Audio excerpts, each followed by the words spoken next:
Quero compartilhar, né, com vocês e com quem mais vai escutar depois, ou agora, enfim, esse aspecto que me parece bem interessante e vocês, seria bom se vocês também, de alguma maneira, pudessem compartilhar suas impressões sobre esse assunto que diz respeito basicamente ao fato de que existe uma óbvia, né? Talvez nunca em outra época tenha sido tão óbvia a necessidade de uma mudança de nível de consciência. Ou seja, eu diria assim, uma mudança que traga mais bem-estar, mais clareza. Talvez nunca, ou há muito tempo pelo menos, não ficava tão evidente essa necessidade, num nível tão crucial, assim, tão determinante, que está diretamente envolvido com a saúde, né? Diretamente envolvido com um nível de equilíbrio psicológico e de equilíbrio das relações sociais, profissionais. Então, digamos assim, as consequências, né, do esquecimento de si, as consequências da ignorância sobre si mesmo, estão alarmantes, né? Estão chegando a um grau insustentável. E, portanto, a constatação dessa necessidade, ela se torna mais e mais óbvia, né? Quer dizer, não é necessário uma pessoa ter grandes predisposições metafísicas ou filosóficas para ela enxergar a necessidade, assim, crucial mesmo, de haver mais clareza sobre si mesmo, mais condições, né, para você viver numa, num nível relativo ao menos de paz, né, que permita uma pessoa, no mínimo, funcionar no mundo de uma maneira razoável, né? De uma maneira que ela se sinta não tão longe do que ela estava antes, de acontecer toda essa alteração de rotina e alteração na dinâmica das relações em função das condições sanitárias do mundo. Houve um impacto. É óbvio que as consequências da ignorância, do esquecimento de si mesmo, já eram gritantes para quem tinha um tanto de, digamos assim, descontentamento criativo, vamos dizer assim, um descontentamento que busca descobrir o que está acontecendo e tenta refletir, investigar as raízes daquilo que, de algum modo, lhe provoca o descontentamento, tanto em relação às circunstâncias quanto em relação a si mesmo. Isso sempre houve, né? Essa é uma condição humana. Algumas pessoas, diante do descontentamento, tentam se acalmar, tentam dormir de novo. Algumas pessoas, diante de um descontentamento, tentam encontrar justificativas, né, em volta de si, para explicar as coisas e conseguir alguns amortecedores, coisas que lhe deixam dormir melhor à noite. Mas a intensificação das consequências da ignorância, do esquecimento de si, mostra a precariedade da condição humana, né, em relação a um projeto muito simples e quase inevitável, que em primeiro momento, de conseguir sobreviver e, num segundo momento, de, obviamente, perceber que seu traço essencial como humano não é satisfeito apenas com sobreviver, mas sim com descobrir um modo de viver que faça sentido. Então, houve uma exposição maior, né, dessa precariedade humana, né, dessa falta de qualidade, de sabedoria, de força, de clareza para lidar com as situações, de coragem para lidar com as situações, de capacidade de estar em paz mesmo em meio ao turbilhão, de principalmente mostra a dificuldade, né, de se encontrar um eixo que espontaneamente flua de cada um para si mesmo, lhe trazendo condições de autossustentação, que lhe permita olhar em torno, não ficar indiferente, mas interagir, intervir no mundo de uma maneira transformadora, mas a partir de uma condição de clareza, de uma relativa, ao menos, paz e uma certa serenidade, capaz de enxergar o turbilhão, as circunstâncias sociais, culturais, e ter clareza para intervir de uma maneira que provoque alguma mudança harmônica. Então, ou seja, a dependência de que tudo esteja bem para poder estar bem ficou mais e mais evidente. Então, assim, uma vez que você percebe que o entorno não dá sinais de mudança positiva para recuperar uma situação que antes você considerava razoavelmente boa, ou que lhe atendia a uma necessidade mínima de bem-estar consigo mesmo, a percepção disso gera um desequilíbrio psicológico, gera um desespero, gera uma falta de perspectiva, né? Gera uma coisa assim bastante caótica em termos de saúde mental e de saúde nas relações e tudo mais.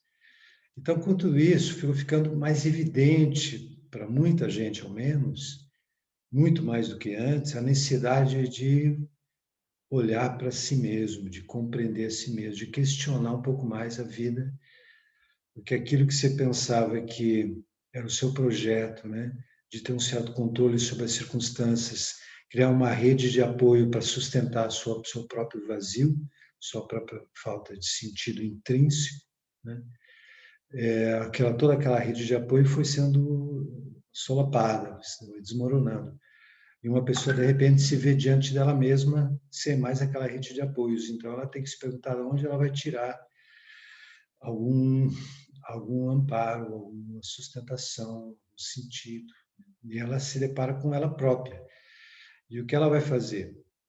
Muitas pessoas estão sendo levadas a refletir, né? A buscar se conhecer, buscar alguma terapia, buscar algum tipo de caminho de autodesenvolvimento. Há isto mais do que em outras épocas. E há também, e esse é um tanto a situação, digamos assim, que é parte do problema, na minha opinião, em parte do problema, que é o seguinte, que é exatamente a quantidade enorme de pseudo-soluções que são oferecidas diante dessa circunstância coletiva.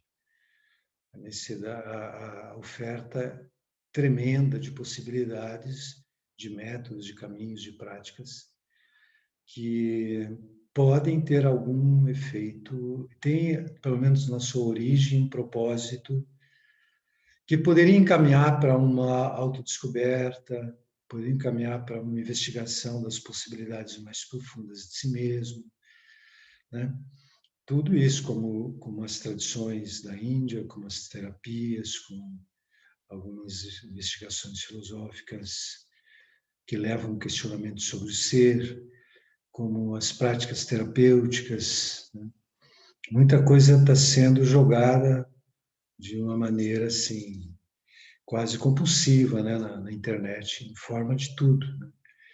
De cursos, enfim, oferta de práticas e tal. Isso tudo é um contexto, né? Existe uma necessidade, algumas coisas podem contribuir, aparentemente, dependendo de como elas forem absorvidas, encaminhadas e recebidas, né? E de que modo elas se inserem na vida cotidiana daquela pessoa. Tem possibilidades. Dentro desse espectro enorme de possibilidades, de caminhos, de terapias, etc., etc., sem entrar muito no questionamento mais de perto sobre o quanto elas realmente são capazes de levar onde dizem que levam, ou o quanto as pessoas que oferecem realmente conhecem aquilo que estão oferecendo. Há uma proliferação enorme de ofertas, de atividades e de terapias, e nem sempre aquilo que é oferecido com a profundidade com que foi produzido, com que foi gerado. O próprio yoga existe isso em outras tradições e outras terapias também. Às vezes existe essa cultura de uma visão superficial e de uma percepção, de uma utilização tanto periférica daquela proposta, e uma oferta, e as pessoas procuram e sentem que aquilo pode fazer sentido, elas começam. Nada é perdido, porque mesmo quando é assim, quando a coisa não é apresentada na profundidade possível, ainda assim tem um aspecto positivo, que as pessoas começam as coisas, têm um primeiro contato, experimentam, percebem, e geralmente traz um grau maior ou menor de bem-estar. No entanto, em seguida, uma pessoa começa a ver que aquilo não chega a atuar nas áreas mais sensíveis para a vida dela. Muitas vezes ocorre isso. E então, quando essa pessoa ao menos foi sensibilizada para essa possibilidade de autodescoberta, ela vai continuar procurando, ela vai talvez encontrar outras formulações e outras circunstâncias onde algo parecido é oferecido, e quem sabe ela encontre um tipo de abordagem que possa estar em sintonia maximamente com o modo como aquele saber foi produzido, ou seja, com a origem daquele saber. A origem das tradições, por exemplo, da Índia, a origem de como foi concebido, como foi a profundidade com que isso foi tratado durante milênios, os critérios para que uma coisa realmente funcione e saia do nível do entretenimento e de simplesmente ser mais uma maneira de disfarçar e de atenuar as consequências da própria condição de condicionamento, da própria condição de autoignorância. Enfim,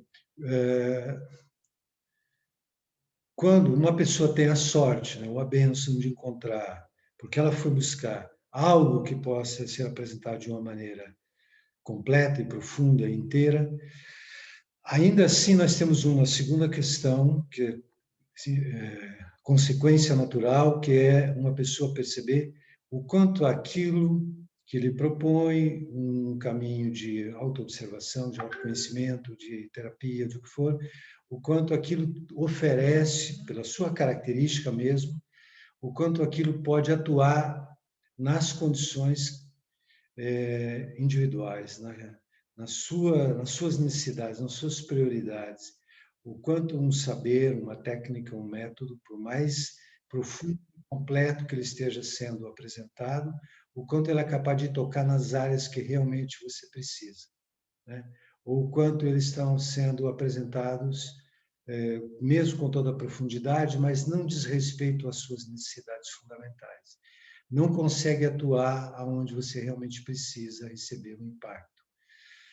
Então, nós temos esse problema. Então, nós temos um problema. Primeiro, há uma situação de insatisfação geral e uma busca de solução, que pode ser auto-investigação, autoconhecimento, desenvolvimento potencial. Tá. Aí você está diante de uma oferta infinita de possibilidades, muitas delas com abordagens bem superficiais, mesmo que a origem seja autêntica e tenha um projeto e um fundamento grande e profundo, às vezes são apresentados de uma maneira festiva, periférica, bem na linguagem de rede social, para chamar atenção. Isto não vai chegar muito longe, mas vai entreter por um tempo. Outra possibilidade, uma tradição é apresentada com tudo que ela tem, com toda a sua profundidade, com toda a sua inteireza, com todo o seu poder transformador.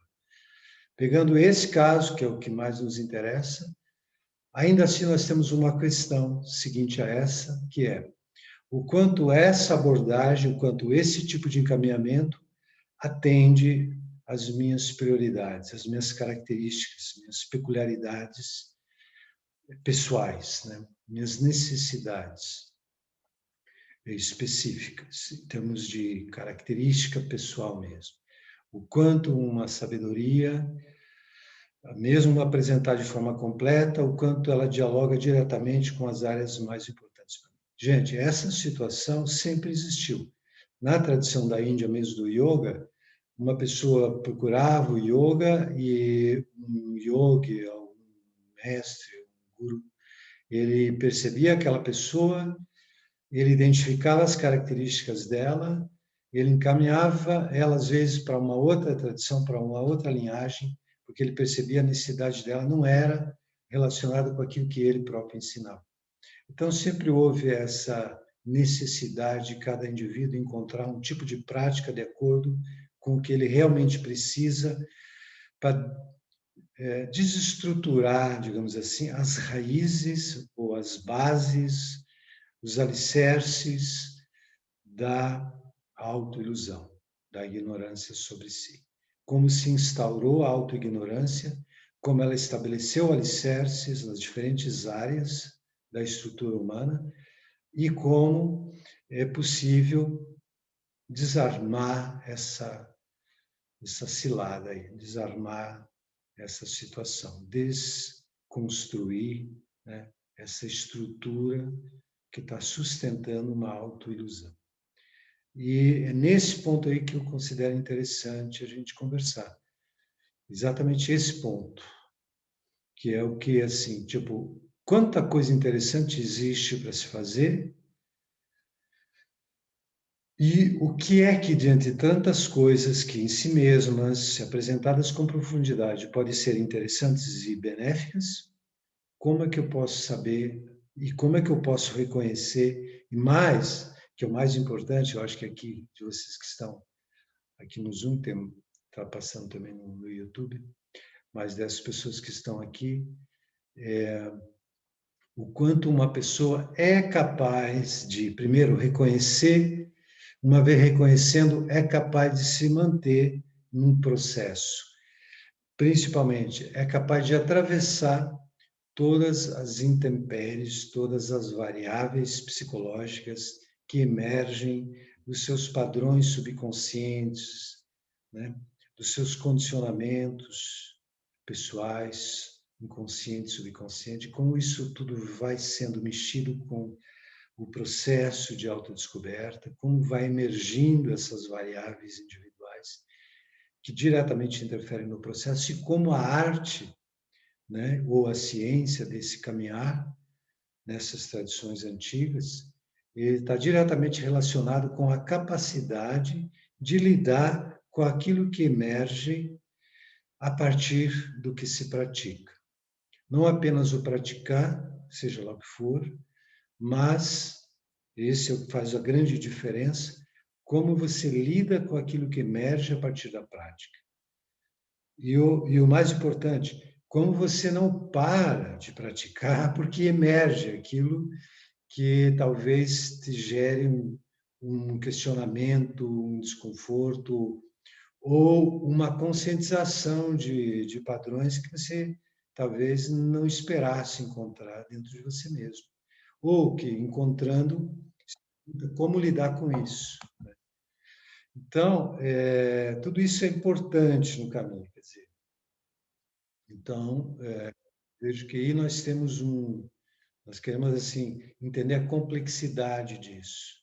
Nós estamos interessados numa abordagem assim nesse livro de desenvolvimento, de tirar o que envolve o ser que se é, né?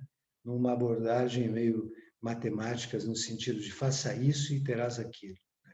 Essa é uma espécie de abordagem New Age de autoajuda, que é parte do problema, em certa medida, porque ela cria expectativas que não são realmente atendidas. Ou elas lidam com pequenos ganhos que não são suficientes para uma efetiva e radical mudança de nível de consciência e de alteração mesmo no sentido de si mesmo, né? Mas como é fundamentalmente a proposta das tradições mais antigas, que é uma mudança no sentido de uma desconstrução da autoilusão, e não uma maneira de alimentar a autoilusão com alguns efeitos benéficos, mas sustentando a ignorância, apenas atenuando os efeitos colaterais da ignorância. Isso é muito comum. Uma pessoa com uma abordagem que não provoca transformação, você tem o quê? Você tem alguns pequenos benefícios para se manter na mesma. Uma maneira de evitar os efeitos colaterais do próprio desconhecimento de si, né? E o mais interessante dessa época é que cada vez está mais difícil isso.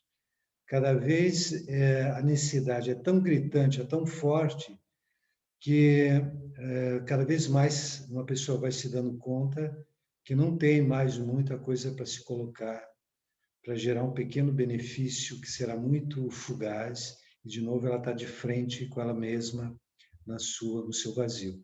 Ainda existe muito isso, mas é cada vez menos, porque a época está cada vez mais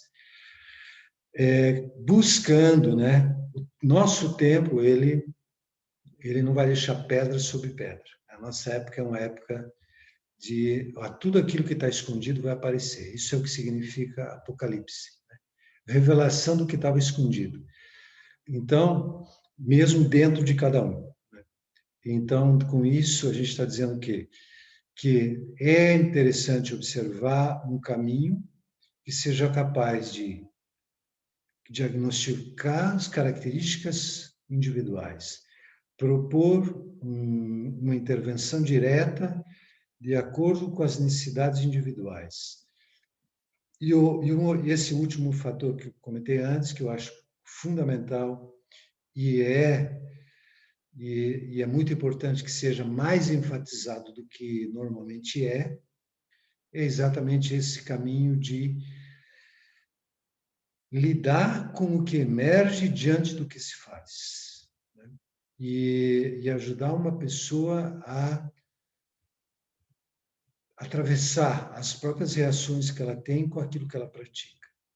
E para isso é necessário um suporte mais individual ou quase, ou tendo algumas instâncias de um acompanhamento mais pessoal, para poder identificar, dialogar e propor, ou em pequenos grupos, modos de atravessar os territórios internos que aparecem inesperadamente em cada pessoa quando ela está envolvida com um tipo de prática que provoca transformação. Então, esse é o panorama, né? Então, minha reflexão sobre isso primeiro ponto é esse. Essa necessidade de uma coisa que vai direto nas necessidades individuais. Tá, nós temos como trabalhar isso. Existem algumas alternativas por aí. Uma delas, sem dúvida, é a numerologia tântrica. E o modo como pode ser encaminhado uma prática pessoal, um sadhana pessoal, uma intervenção direta na estrutura muscular, energética, psíquica, que provoque uma mudança qualitativa nas condições. Ok. Mas isso é fundamental. E existe como trabalhar isso.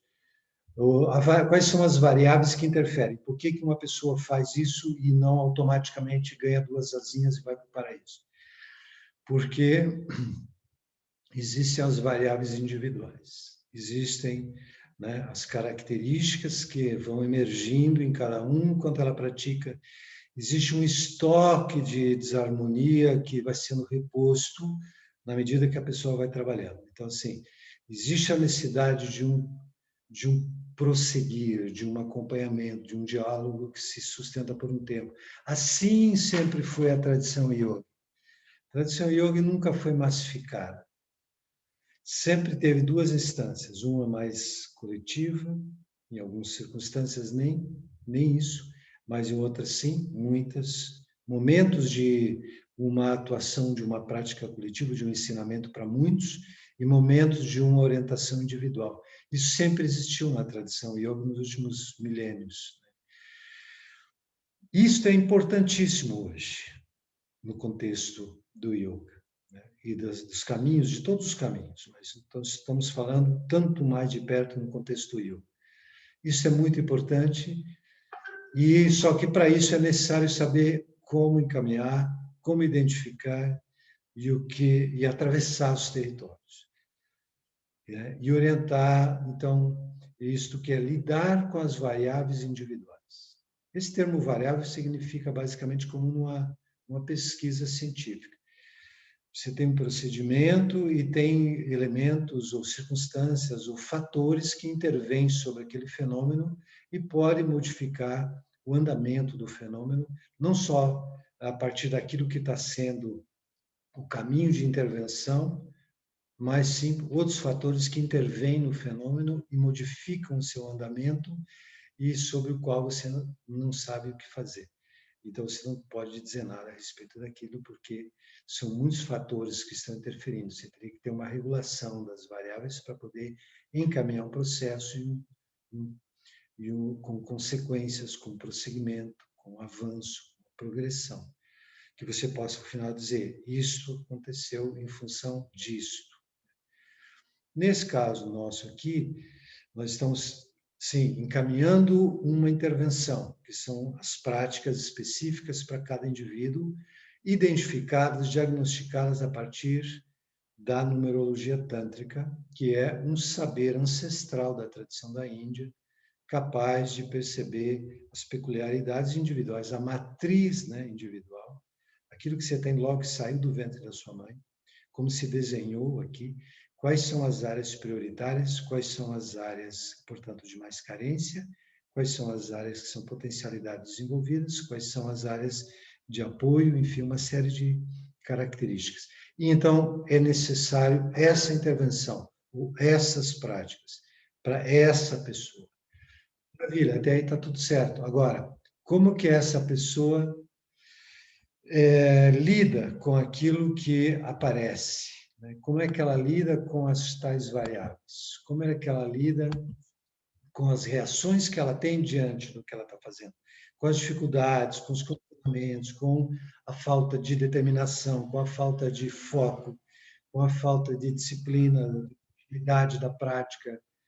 E tudo isso é muito importante. E eu vejo que, no caso da numerologia tântrica, se for trabalhada com essa percepção, valorizando o processo e não apenas a orientação, que não é só apenas, mas que é muito relevante e é fundamental, a orientação de acordo com a peculiaridade individual, com o diagnóstico individual. Maravilha, isso é fundamental.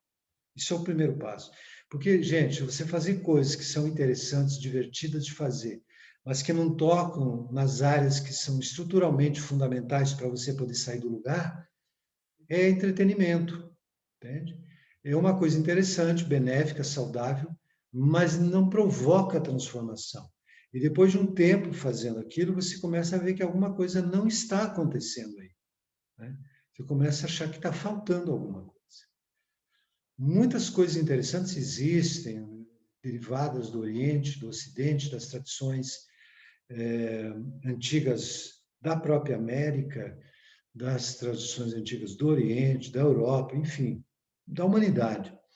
Ou coisas concebidas contemporaneamente, a partir da ciência moderna e tudo mais. Muita coisa existe que tem um potencial harmônico e tem um grau de benefício. Waheguru, maravilha. Agora, o quanto aquilo toca em você nas áreas prioritárias? Essa é a questão.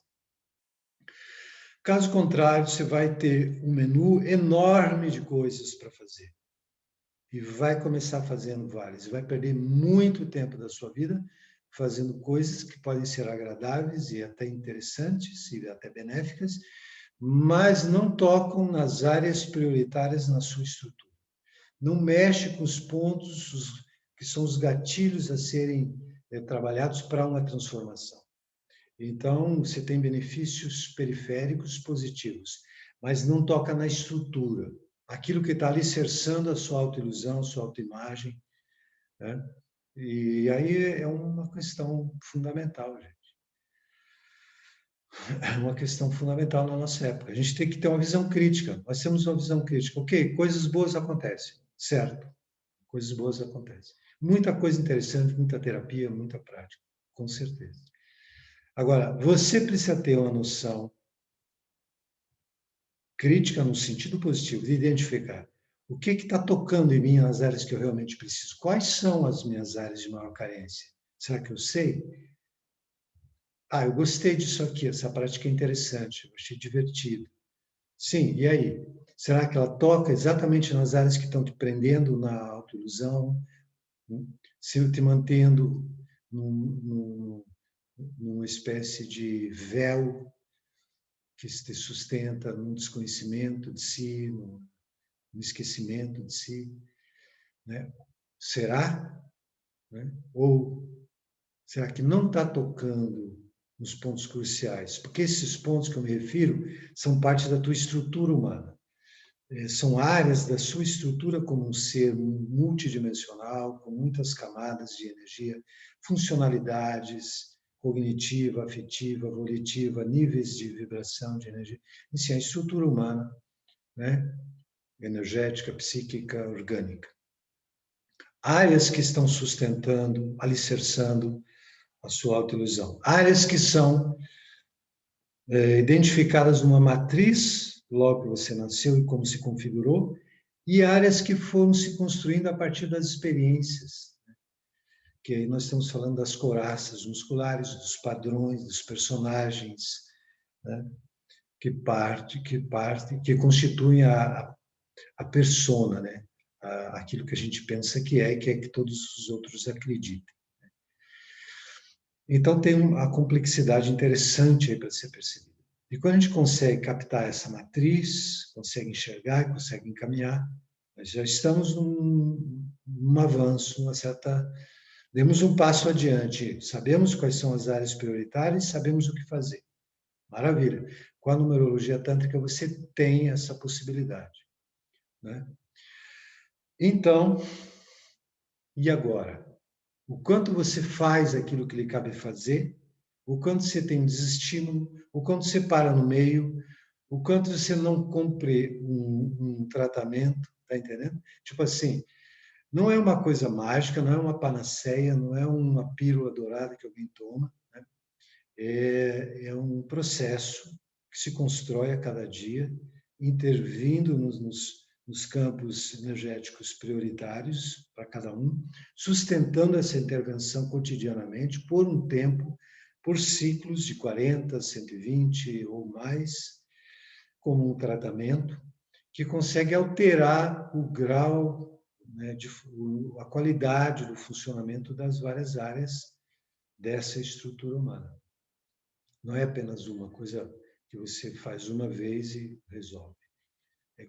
Nem na medicina você não tem isso. Você tem tratamento, você toma uma medicação tantas vezes, uma, duas por dia, por tantas semanas ou meses, e aí você completa um processo. Com yoga é a mesma coisa, com numerologia tântrica é a mesma coisa, né? Se você não tem a noção de dosagem, se não tem a noção de tratamento, você tem uma abordagem do pensamento mágico, né?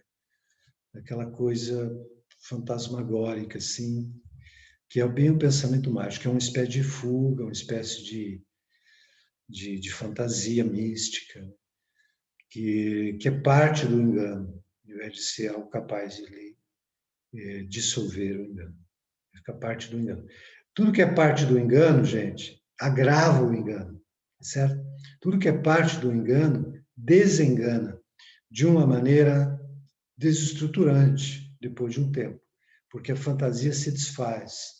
E então as pessoas criam uma espécie de niilismo, uma espécie de desistência. E elas enquadram tudo no mesmo patamar. E aí elas começam a se manter, a se cristalizar na mesmice e a gerar uma espécie aí de justificativa para a mesmice e começa a gerar uma desistência, enfim, da possibilidade de uma mudança harmônica. Começa a acreditar que não é possível, porque ela tentou de uma maneira fantasiosa e não funcionou. Isso gera um niilismo bem perigoso. Nós estamos diante desse risco hoje. Estamos diante desse risco, com muitas coisas prometendo aquilo que não é possível em contexto onde não haja um engajamento, um processo construído com clareza e que uma pessoa não saiba qual é a parte que cabe a ela dentro do processo. E que ela aprenda a lidar com aquilo que emerge nela dentro do processo. Possa ter orientação para isso, possa ter acompanhamento nisso, possa ter, então, supervisão nisso. É muito importante. Isso não é pouca coisa, não. Isso é bem, bem importante. Porque, senão, assim, nosso risco, né, é que todas essas práticas chamadas espirituais ou terapêuticas, elas, depois de uma década ou mais, elas sejam todas enquadradas como fantasiosas, ineficientes e sem capacidade de gerar uma real e autêntica mudança de qualidade do ser, do encontro, do reacordar para o próprio ser, né? Da retomada do ser que se é, né? E sair do esquecimento do ser, dessa vida que busca apenas um envolvimento com aquilo que mantém o esquecimento. E práticas que são oferecidas de um jeito superficial, mesmo que elas pretendam trazer para esse redespertar do próprio ser, elas, por não serem encaminhadas da maneira que originalmente foram concebidas, elas ficam fazendo parte de um entretenimento do esquecimento. E isto pode ser divertido no primeiro momento, mas olhando coletivamente, olhando um pouquinho ali na esquina, depois que dobra, pode haver uma grande niilismo, uma grande desistência, uma grande sensação de ter sido fraudado. E coletivamente. Isso já aconteceu no Ocidente com as instituições religiosas, né? Com as instituições religiosas. No final de 1800, aquelas últimas décadas, metade de ano, talvez, ou até antes, houve um abandono completo da ideia do sagrado, do divino, né? Porque aquilo tudo foi visto como incapaz de gerar e de configurar comportamentos, de ter algum peso, alguma relevância na cultura europeia. Isso gerou a famosa constatação de que Deus havia morrido, e que o Nietzsche avisou. E com isso houve duas grandes guerras na humanidade que quase destruíram, ou que destruíram boa parte. Porque é uma ausência de possibilidade, uma ausência de sentido e um campo fértil para experiências desastrosas, né? Políticas e ideológicas, né? E comportamentais, enfim, religiosas no sentido ruim da palavra. Então, nós estamos numa época que nos cabe evitar algo assim. Nos cabe, então, o quê?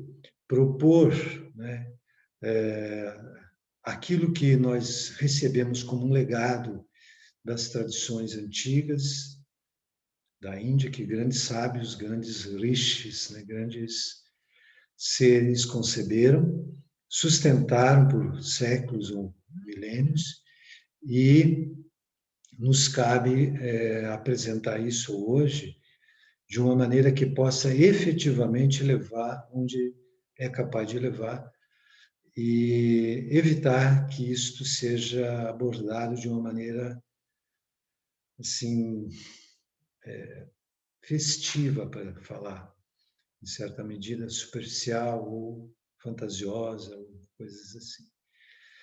Então, assim, para completar essa reflexão, né, nós podemos dizer a numerologia tântrica, eu sei que o nome dá a ideia de uma coisa estranha, né?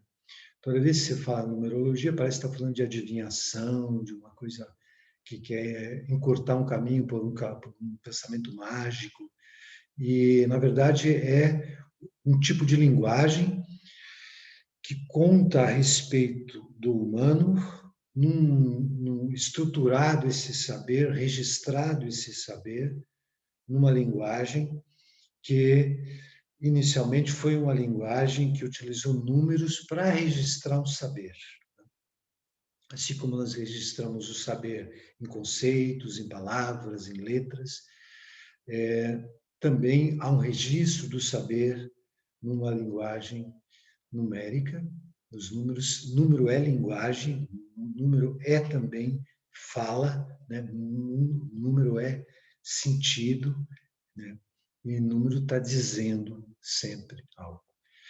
E entender essa linguagem e transpor essa linguagem para a linguagem dos conceitos, a linguagem das palavras, é o que faz a numerologia tântrica no que diz respeito à estrutura humana, falando especialmente aí da estrutura humana, é uma espécie de sabedoria que nós poderíamos classificar como um estudo, como uma espécie de psicologia antiga, né? Psicologia é o modo de ser da psique, o modo de ser da alma, o modo de ser da consciência.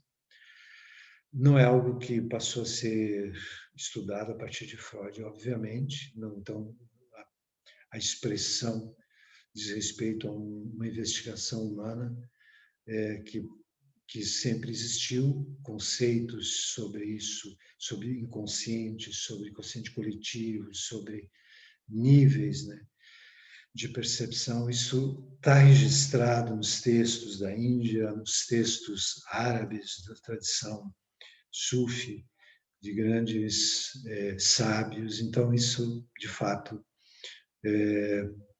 o que se criou modernamente foi uma metodologia, foi um modo de tratar essas questões que é absolutamente especial e válido e interessante. Mas nós estamos simplesmente validando um saber antigo que trata de que investiga a condição humana, o processo, né, humano de vida, de ser, de consciência, de afeto, cognição, vontade, ação, comportamento, interação, autoinvestigação sobre si mesmo, sobre a existência, sobre o sentido, que sempre existiu. Então, a numerologia tântrica é o registro de um mapa, que falando uma linguagem que poderia servir nas pesquisas dentro da psicologia transpessoal, um mapa da consciência, da tradição antiga da Índia, um dos tantos que foi registrado numa linguagem inicialmente de números, transposto para uma linguagem de conceitos, de palavras, e que contém algo que é absolutamente relevante, para quem não sabe, um modo prático de intervir sobre aquilo que mapeia, um modo prático de lidar com o diagnóstico feito para as necessidades individuais e encaminhar procedimentos capazes de gerar mudanças reais, mensuráveis, identificáveis em cada ser. E, claro, aí desencadeando processos que emergem a partir das práticas e, portanto, aí, como já disse, a necessidade de acompanhamento, de encaminhamento, de lidar com o que vem. Mas com um potencial de práticas, né? Uma espécie de, digamos assim, tecnologia, no sentido de uma intervenção clara, precisa, de práticas que geram certos impactos previsíveis em certa perspectiva, no sentido sabe aonde atua, sabe de que modo estimula, de que modo atenua e lida com o que aparece, que já entra no processo que não está no controle, o processo que é mais arte e mais intuição, que lida com o que emerge da prática. Então, esse processo como um todo, eu vejo assim, na nossa época, importantíssimo que alguém encontre. Não estou dizendo que é a única, mas é uma das poucas que estão aí disponíveis. Existem muitas maneiras de diagnosticar, tipologias as mais diversas, mas muitas delas são fragmentos de tradições que foram ensinados pela metade. São vazamentos de tradições que não autorizaram a se ensinar publicamente aquilo e vazou informação, digamos assim. E as pessoas lidam com aquilo, que é interessante, mas não sabem o que fazer com que vai sendo diagnosticado.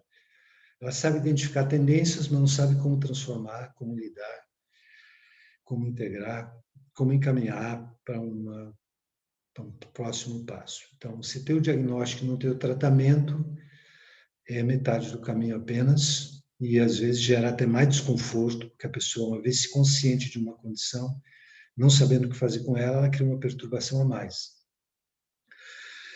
A grande beleza da numerologia tântrica é exatamente o fato de conter tanto o diagnóstico como o encaminhamento prático. E estou trazendo esse aspecto também importante aqui, que é a possibilidade de acompanhar o processo, de reorientar o processo, de refletir sobre o que vem e reencaminhar, e com isso atravessar, né? Fazer uma dissolução desses véus do esquecimento e acordar da consciência de si. Então, isso é uma coisa que eu senti que era uma coisa a ser refletida, comentada, e se alguém quiser fazer algum comentário em torno disso, compartilhar algo, algum questionamento, temos alguns minutinhos ainda, a gente pode aproveitar para ver a respeito.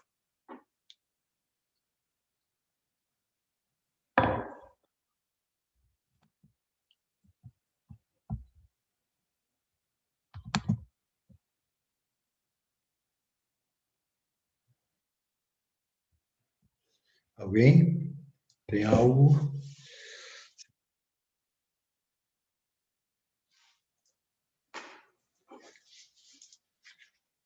Vocês percebem, para quem está aqui no Zoom, né?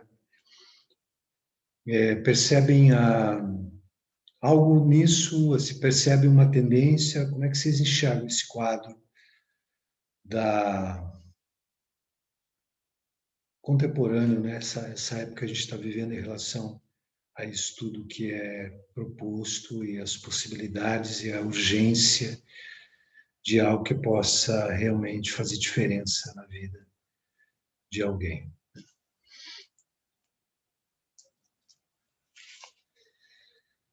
Percebem?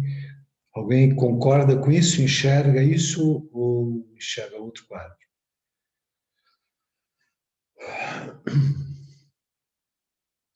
Dá para ver? Então, o passo é isso, né? O passo que pode dar é, se você tem um conhecimento a respeito da numerologia tântrica, das práticas yogis que trabalham com essa possibilidade de diagnóstico e desenvolvimento, se você já tem conhecimento disso, a questão seguinte qual é? Usar isso, gente, sabe? Não dá mais para esperar. Usar, compartilhar, ajudar as pessoas a saberem que isso existe. E elas podem ter um trabalho orientado individualmente. Sair dessa coisa coletiva que é muito entendeu? É muito assim, tipo, por onde vamos começar? Vamos começar por aqui. Eu achei legal, achei divertido, achei interessante. Pô, parecido, tá parecendo com o que eu já conheço. Enfim, algo familiar, tá entendendo? Quer dizer, a pessoa já se move bem naquilo. Ok. E qual o próximo passo? Se a gente não dá os próximos passos, esses passos já dados são insuficientes para as necessidades da nossa época. São insuficientes. Eles gerarão um tédio logo em seguida. E você vai ter que ficar criando novas formas de entretenimento pseudo-espiritual para suprir a carência. E isso vai acabar, entendeu? Você ficar na indústria do entretenimento e não no caminho de transformação de consciência. A indústria do entretenimento é assim, ela oferece produtos para você consumir, entendeu? Para te tirar do tédio. E quando você está entediado com aquilo, ele traz um produto novo. Né? E assim a grande indústria do entretenimento funciona, na televisão, na internet, em tudo que é canto. E todas essas práticas pseudo-espirituais, terapêuticas, esotéricas, etc., se tornaram parte da indústria do entretenimento. Entretenimento do saudável, entretenimento do natural, esse entretenimento. Tudo bem, é um tanto melhor do que outros. No entanto, é insuficiente para a crise humana. Essa é que é a questão. É insuficiente para o humano, para a carência humana. É insuficiente, não toca nas questões fundamentais. E logo em seguida as pessoas cansarão disso e ficarão no vazio. E elas gerarão ideias sobre tudo isso, de que tudo isso é balela, papo furado. Tudo isso colocarão tudo no mesmo lugar. Isso vai gerar um niilismo, uma desistência, um enquadramento de tudo como lixo, tá entendendo? Como já houve na época do Nietzsche. Deus está morto, né? Deus morreu. E as pessoas ficaram bravos com Nietzsche, quando ele só estava dando a notícia da morte, não foi ele que matou. Ele só disse, Deus morreu. E depois ele até disse, quem matou foram os cristãos. Porque eles exatamente criaram expectativas em nome da religião que não se cumpriu. Então, a gente está trazendo isso. Você percebe isso? Então, você conhece a respeito disso, numerologia tântrica, yoga, kundalini. Não deixa por menos. Não queira criar um produtinho em torno disso. Trabalhe com isso efetivamente, como foi concebido pelos yogis da Índia. Traga os crias do jeito que eles são, orienta, apresenta, trabalhe com as reações que as pessoas têm, encaminha, contribui, está junto para ajudar as pessoas a lidar com aquilo que vem a partir das práticas, porque não é mágico, ou é mágico, mas é uma magia feita a todo dia. É necessário lidar com o desinteresse, com a inquietação que emerge, com os padrões negativos que aparecem, com a autossabotagem, com os chamados jogos mentais, que são os mecanismos de autoengano que a mente cria para se manter na mesma. Então, uma série de coisas. É necessário, para quem trabalha nessa área, estar alerta e contribuir, estar disponível para dar o suporte para quem está praticando.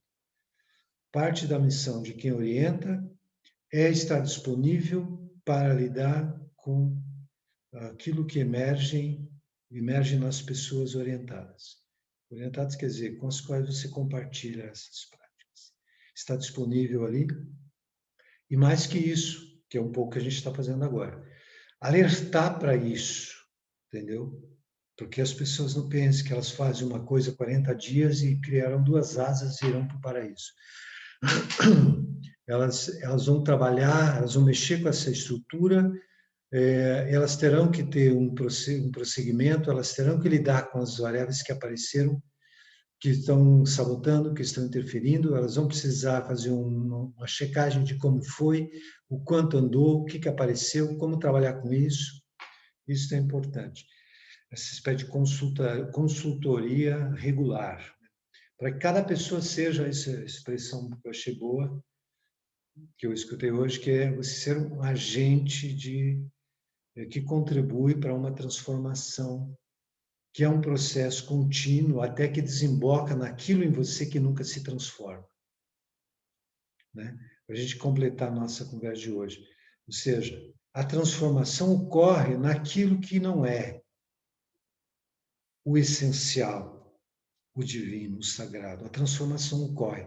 A transformação é indispensável, porque a transformação, quando encaminhada da maneira apropriada, desconstruindo as amarras, desconstruindo os alicerces da autoilusão, essa desconstrução progressiva, que é a transformação, ela desemboca numa instância do incondicionado, daquilo que é atemporal, ahistórico, daquilo que é e que não se transforma porque já é.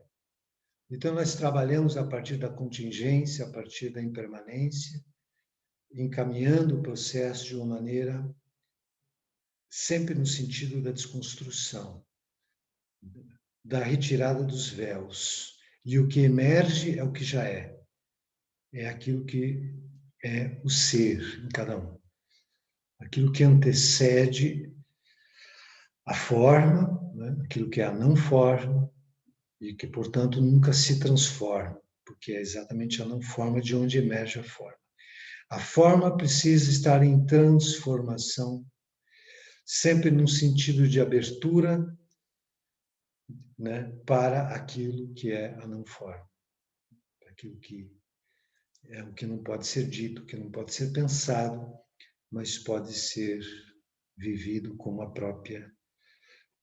como o próprio ser, como a própria origem, como a instância originária do ser.